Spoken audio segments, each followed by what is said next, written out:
আব্দুল্লাহ বিন আব্বাস রাদিয়াল্লাহু তাআলা আনহু থেকে বর্ণিত, তিনি বলছেন কালাত মাইমুনা রাদিয়াল্লাহু তাআলা বলেন ওয়াদাতু রাসূলিল্লাহ সাল্লাল্লাহু রাসূলুল্লাহ সাল্লাল্লাহু আমি পানি রাখলাম, ইয়াগতাসিলু বিহি যা দিয়ে তিনি গোসল করবেন, ফাআফরাগা আলা ইয়াদাইহি দুই হাতে পানি ঢাললেন, ফাগাসালাহু মাররাতান দুইবার ধুইলেন বা তিনবার ধুইলেন, সন্দেহ হয়েছে দুইবার অথবা তিনবার, জায়েজ কমপক্ষে একবার ধুইতে হবে।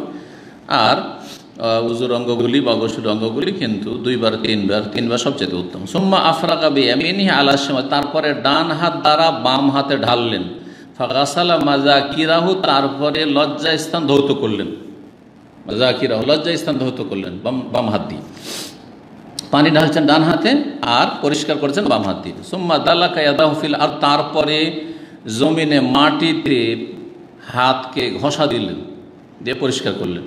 সুম্মা তামাদমাদা ওয়াস্তানশাকা তারপরে গড়গড়া করলেন, কুলি করলেন এবং নাকে পানি দিলেন, নাক পরিষ্কার করলেন।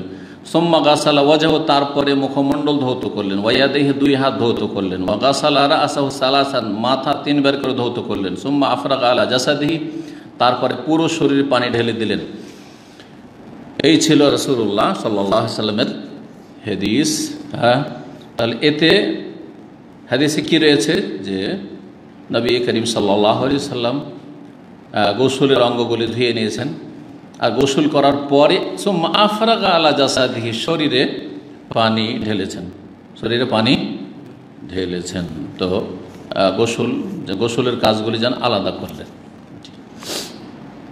মাসলা আর একটি আছে, সেটা হচ্ছে কেউ যদি উজুর অঙ্গগুলি ধৌতই করলো না, গোসল করে নিল, তো উজুর কাজ হবে কি না, এটা তো ইখতিলাফ রয়েছে, কারো কাছে হয়ে যাবে। তবে এই ক্ষেত্রেও সতর্কতা অবলম্বন করা উচিত, কারণ এতেও তরতিব পর্যায়ক্রম ঠিক থাকে না। যদিও অনেক বড় বড় আইম্মা কেরাম ওলামায়ে কেরাম বলেছেন যে যথেষ্ট। আর এই মর্মে হাদিস রয়েছে।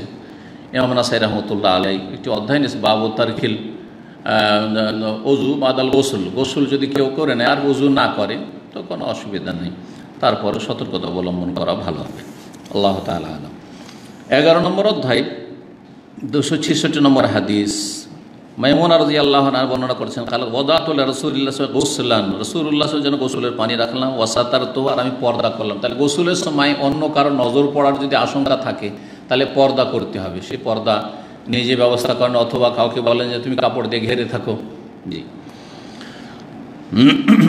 ফাসাব্বা আলা ইয়াদিহি নিজের হাতে পানি ঢাললেন, ফাগাসালাহা মাররাতান ওয়া মাররাতান একবার বা দুইবার ধুলেন, এখানে হাদিসে রয়েছে।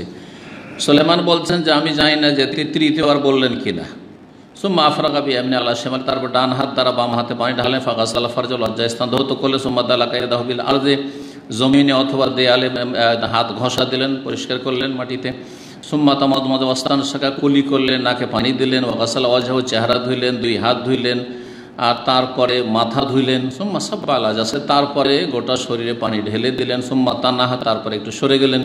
ফাগাসালা কাদমাইহি দুই পা ধৌত করে। ফানাওয়ালতু খিরকাতান তারপরে একটি নেকড়া দিলাম, খিরকা নেকড়া গামছা, জি গামছার জন্য। ফাকালা বিয়াদিহা কাজা ইশারা করলেন, ওয়ালাম ইউরিদহা তার ইচ্ছা করলেন না, ইচ্ছুক হলেন না, মানে শরীর মোছার জন্য কাপড় নিলেন না রাসূলুল্লাহ সাল্লাল্লাহু আলাইহি ওয়াসাল্লাম। এটি হচ্ছে উত্তম, তবে জায়েজ আছে।